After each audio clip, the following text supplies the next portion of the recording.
Hey guys, I welcome you all to study IQ. मैं हूं प्रशांत धवन और रिसेंटली नाफ्टा का अंत हो चुका है।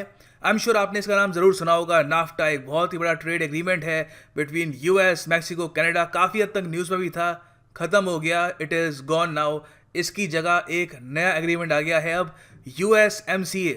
ये आप कह सकते हैं कि नाफ्टा का सक्सेसर है और इसमें बहुत ही स्पेशल क्लॉज है। जानेंगे यहाँ पे किस तरीके से डोनाल्ड ट्रंप ने एक बहुत ही ब्रिलियंट जियोपॉलिटिकल गेम खेलकर नॉर्थ अमेरिकन रीजन से चाइनीज इन्फ्लुएंस को दूर कर दिया है USMCA से। So a lot to know, a lot to discuss. As always एक क्वेश्चन मैं आपके लिए यहाँ पे छोड़ रहा हूँ जिसका आंसर हमेशा की तरह मैं आपको वीडियो के एंड में प्रोवाइड करूँगा। मुझे बहुत अच्छा लगता है जब आप लोग ऐसे क्वेश्चन अटेम्प्ट करते हैं, दिखता है कि आप भी यहाँ पे इन्वॉल्व हो रहे हैं। तो यहाँ पे आपको बताना है कि 2018 का G20 समिट जो 30 नवंबर 2018 को शुरू होगा, दिसंबर तक चलेगा, ये इसमें से किस शहर में होगा? आपके सामने ऑप्शन है यहाँ पे, लंदन, बीजिंग, टोक्यो या ब्यूनस एयर्स। कमेंट सेक्शन में सब लोग इसको अटेम्प्ट जरूर करिएगा। और किसी भी एग्जाम की आप तैयारी कर रहे हैं, हमारे पेन ड्राइव और एंड्रॉइड कोर्सेज आते हैं इन सब एग्जाम्स के लिए। SSC, बैंक, UPSC, नबाज, स्टेट PCS कोर्सेज, इन्हें आप खरीद सकते हैं studyIQ.com पे, या फिर आप इन नंबर्स पे कॉल करके और जानकारी प्राप्त कर सकते हैं। और फेसबुक पर आप मुझे ज्वाइन कर सकते हैं, मेरी आईडी है prashant.dhawan.79। इसे आप गूगल या फेसबुक पे सर्च करके मुझे फॉलो कर सकते हैं for the PDF of every single video. अब इस वीडियो में इन सब प्रश्नों पे हमारा फोकस होगा। USMCA है क्या, इसके स्पेशल प्रोविजंस क्या हैं, USMCA किस तरीके से चाइनीज इन्फ्लुएंस को नॉर्थ अमेरिका में रोकेगा। ये डोनाल्ड ट्रंप का मैं कहूँगा एक मास्टर स्ट्रोक है, जियोपॉलिटिकल मास्टर स्ट्रोक। और USMCA किस तरीके से अभी जो ट्रेड वॉर चल रही है USA और चाइना के बीच में, इस पर भी प्रभाव डालेगा। और फाइनली क्या USMCA के बाद इवेंचुअली हम देख पाएंगे कि एक इंडिया US का ट्रेड एग्रीमेंट भी सामने आए। डोनाल्ड ट्रंप ने रिसेंटली इस पर काफ़ी इंटरेस्टिंग बयान दिए हैं, तो वो भी हम यहाँ पे डिस्कस करेंगे। एक बार ज़रा मैं चाहता हूँ कि ये जो रीजन है नॉर्थ अमेरिका, इसको हम मैप में निहार लें। अब यहाँ पे आप देख सकते हैं, ये है हमारा प्यारा भारत और हमको यहाँ पे ऑल द वे दुनिया के दूसरी तरफ जाना होगा। तो यहाँ पे पैसिफिक ओशन को क्रॉस करके ये आता है यहाँ पे नॉर्थ अमेरिका। अमेरिकन कॉन्टिनेंट्स दो हिस्सों में बटे हुए हैं, एक है साउथ अमेरिका, एक है नॉर्थ अमेरिका। जो नॉर्थ अमेरिका है वहाँ पे आपको 3 प्राइमरी कंट्रीज दिखेंगी, Canada, United states of America और मैक्सिको। इन तीनों कंट्रीज ने रिसेंटली साइन किया है USMCA, जो एक फ्री ट्रेड एग्रीमेंट है जिससे जो बिजनेसमैन हैं, जो बहुत ही बड़े एंटरप्राइजेस हैं, वो आपस में आराम से ट्रेड कर पाएंगे। और basically in terms of business यहाँ पे जो बॉर्डर्स हैं ये ऑलमोस्ट मिट जाएगी, ये पूरा एरिया इंटीग्रेट हो जाएगा। इससे पहले ये करने के लिए नाफ्टा था, मगर USA को नाफ्टा से काफ़ी प्रॉब्लम थी। आपको यहाँ पे समझना होगा कि ये जो पूरा रीजन है इन टर्म्स ऑफ GDP, अगर हम यहाँ पे देखें PPP वैल्यू में, तो पूरे रीजन की जो GDP वैल्यू है इन टर्म्स ऑफ PPP करीब 24 ट्रिलियन डॉलर्स है। उसमें एक बहुत ही बड़ा शेयर है यूनाइटेड स्टेट्स ऑफ अमेरिका का, by far the largest and most powerful country in north America. अब क्या था कि नाफ्टा के अंडर ऐसे प्रोविजन थे कि किसी भी बिजनेस को अगर मान लो मैक्सिको में अपना मैन्युफैक्चरिंग यूनिट सेटअप करना है तो वो कर सकते थे। अब नाफ्टा में बेसिकली था क्या कि अगर मान लो आप एक अमेरिकन बिजनेसमैन हो, आप कनाडा में बिजनेस करना चाहते हैं, तो यहाँ पे आपको टैरिफ पे करने की ज़रूरत नहीं है, आप आराम से कनाडा में बिजनेस कर सकते हैं। सिमिलरली आप मैक्सिको में भी कर सकते हैं।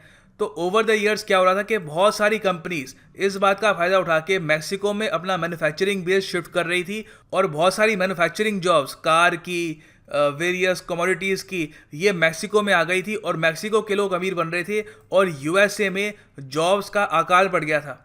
फाइनली जब डोनाल्ड ट्रंप ने अपना कैंपेन शुरू किया तो उन्होंने 2 बातें बोली थी काफ़ी इंपॉर्टेंट। एक तो ये था कि नाफ्टा को मैं ख़त्म कर दूंगा, नाफ्टा हमारे देश के इंटरेस्ट के खिलाफ है।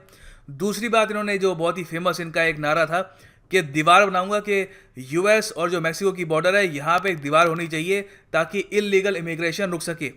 खैर जो दीवार वाला वादा है वो तो अभी के लिए अधूरा लग रहा है, मगर फॉर द टाइम बीइंग यहाँ पे डोनाल्ड ट्रंप ने जो नाफ्टा वाला वादा था वो पूरा कर दिया है।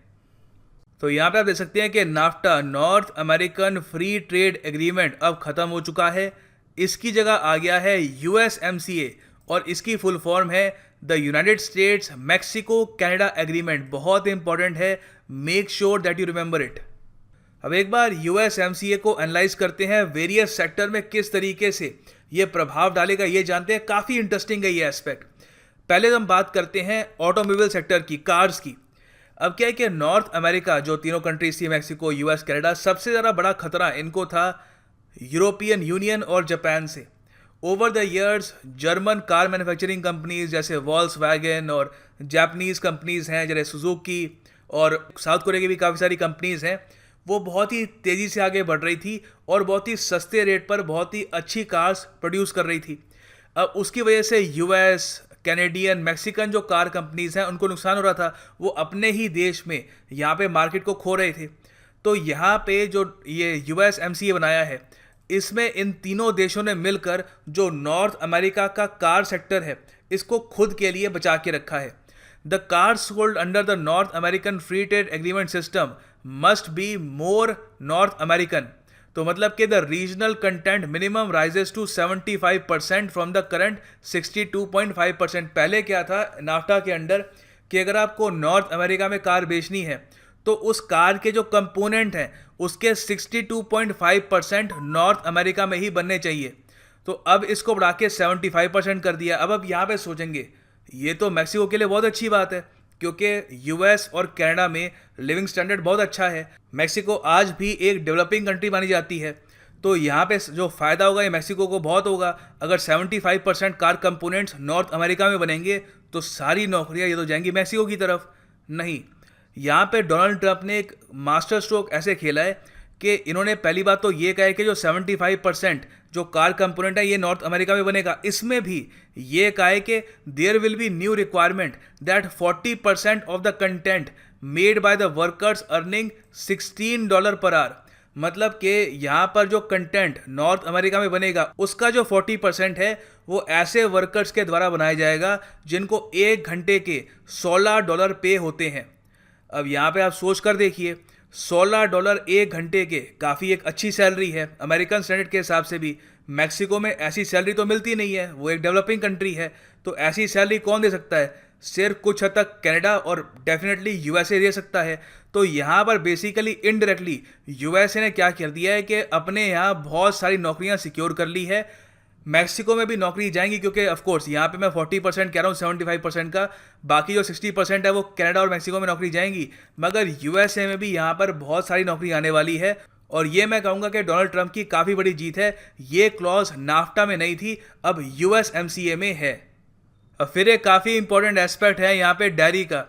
रिसेंटली आपको पता है G7 समिट हुआ था कनाडा क्वेबेक में, बहुत ही ख़राब समिट था। उसमें काफ़ी डिफरेंसेस सामने आए ट्रेड को लेकर। यूएसए टैरिफ की जो उनकी बात थी उसको लेकर अड़ा रहा, और डोनाल्ड ट्रंप ने बार बार ये मुद्दा उठाया कि जो कनेडियन डेयरी मार्केट है वहाँ पे अमेरिकन प्रोड्यूसर्स को एक्सेस नहीं मिलता। जो अमेरिकन कंपनीज हैं जो दूध, चीज़ और वेरियस और प्रोडक्ट्स बनाती हैं, उनको कनेडियन मार्केट का एक्सेस चाहिए ताकि वो अपना प्रॉफिट इंक्रीज कर सके।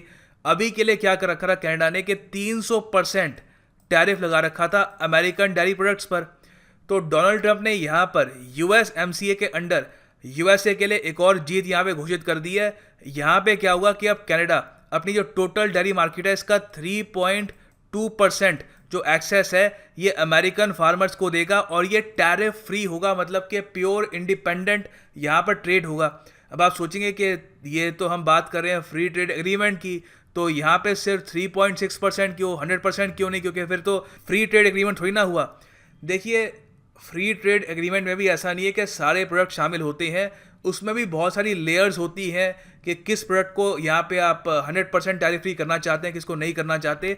तो यहाँ पे कनाडा ने अपने लिए भी कुछ ग्राउंड रखा है, और यूएसए को भी एक ठीक ठाक यहाँ पे मार्केट शेयर दे दिया है, जिससे इनके फार्मर्स कुछ मिलियंस और कमा पाएंगे। अब ये जो डेयरी वाला एस्पेक्ट है, यहाँ पे आप इसको और अच्छे से समझ पाएंगे जब यहाँ पे आप स्टील वाले एस्पेक्ट को समझेंगे।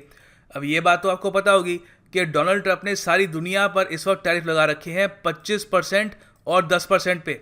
अगर मान लो कोई भी Indian, Pakistani, Indonesian, Brazilian, Australian कोई भी कंपनी जो यूएसए के बाहर की है, वो यूएसए में एल्यूमिनियम और स्टील को एक्सपोर्ट करना चाहती है, वहाँ पे बेचना चाहती है, तो उन पर 25 और 10% के टैरिफ लगेंगे रिस्पेक्टिवली। अब प्रॉब्लम यहाँ पे ये थी कि सिंस ये फ्री ट्रेड एग्रीमेंट USMCA बन रहा था, तो सारी कंट्री सोच रही थी कि अब यूएसए और मैक्सिको को ये जो टैरिफ हैं ये झेले नहीं पड़ेंगे। मगर डोनाल्ड ट्रंप ने यहाँ पे दोनों कंट्रीज़ को ये करने पे भी मना लिया कि ये फ्री ट्रेड एग्रीमेंट भी साइन किया जाएगा, नाफ्टा को ख़त्म भी किया जाएगा, और जो नया फ्री ट्रेड एग्रीमेंट है इसमें स्टील को लेकर जो टैरिफ हैं यूएसए के, ये बरकरार रहेंगे। जी हाँ, काफ़ी बड़ी बात है कि यूएसएमसीए में ऐसा नहीं है कि कनाडा और मेक्सिको को ये जो 25 और 10% के टैरिफ हैं इससे छूट मिल जाएगी। डोनाल्ड ट्रंप काफ़ी सीरियस है यूएसए के स्टील और एल्यूमिनियम सेक्टर को प्रोटेक्ट करने के लिए, तो ये टैरिफ आज भी बरकरार रहेंगे। अब इस सब के अलावा यूएस पॉलिसी मेकर्स के लिए एक बहुत ही बड़ा चिंता का विषय ये था कि जिस तरीके से चाइना इकोनॉमिकली डेवलप कर रहा है, तो चाइना और कनाडा आपस में एक बहुत ही इम्पॉर्टेंट ट्रेड एग्रीमेंट साइन ना कर ले। तो यूएसएमसीए में यूएसए ने इस बात पर भी प्रॉपर एक चेक लगा दिया है।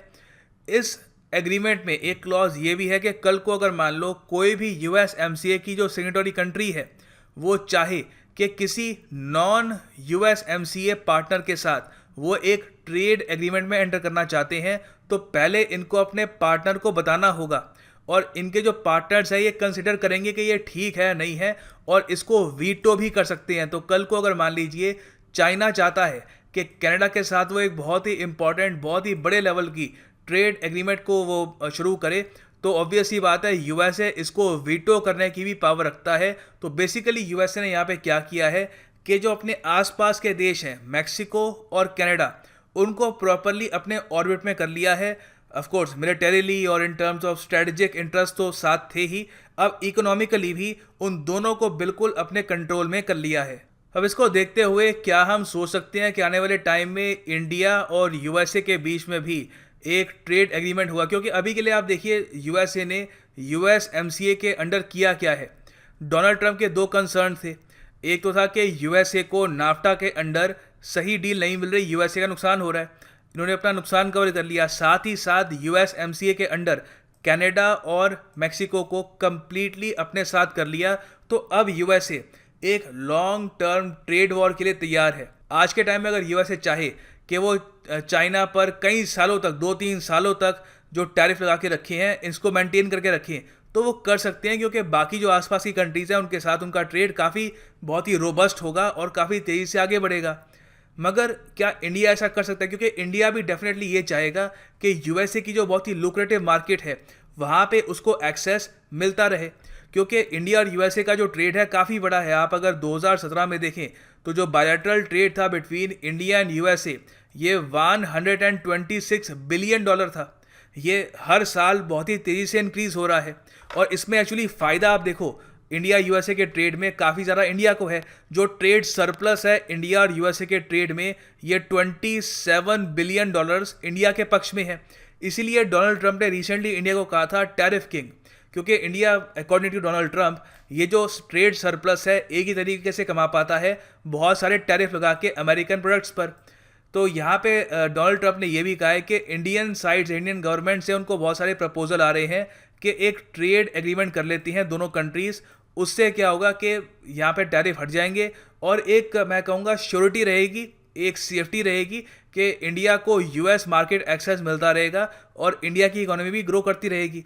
अब ये कितना सच है, इंडियन गवर्नमेंट ने क्या ये प्रपोजल भेजा है नहीं भेजा उसका पता नहीं है, क्योंकि डोनाल्ड ट्रंप की एक काफ़ी लंबी एक हिस्ट्री भी रही है कि काफ़ी बार ये कुछ चीज़ें अपने आप बना के बोल देते हैं। बट ये बात ज़रूर है कि इंडिया और यूएसए के बीच में जो यहाँ पर ट्रेड सरप्लस का इशू है ये आज भी बरकरार है, और इंडिया को ये सॉल्व करना होगा अगर वो यूएसए को एक लॉन्ग टर्म स्ट्रैटेजिक और इकोनॉमिक पार्टनर के रूप में देखता है। खैर, अब वापस आते हैं अपने क्वेश्चन पे कि 2018 की G20 समिट कहाँ पे होगी। ये होगी ब्यूनस एयर्स में, ये है अर्जेंटीना की कैपिटल, ठीक है। और ये पहली बार है कि अर्जेंटीना, एक्चुअली लैटिन अमेरिका की अगर हम बात करें, साउथ अमेरिका की अगर हम बात करें, तो पहली बार यहाँ पे G20 समिट होगा। तो इसलिए it is a big thing, और इसके बारे में आपको बताना चाहिए ये 13th मीटिंग होगी of the group of 20 countries की। यहाँ पे Modi ji, Trump, Justin Trudeau और वेरियस और वर्ल्ड लीडर्स यहाँ पर मिलेंगे, और डेफिनेटली यहाँ पर यूएसएमसीए की भी बात होगी और किस तरीके से वो आगे जाकर एक बहुत ही यूनिफाइंग फोर्स की तरह काम करेगा, इसको भी डिस्कस किया जाएगा। सो काफ़ी इंटरेस्टिंग होगा। जब ये समिट आएगा तो डेफिनेटली इस पर भी वीडियो मैं बनाऊंगा। So for the time being, this is the end of this video. Thanks for listening and God bless you all.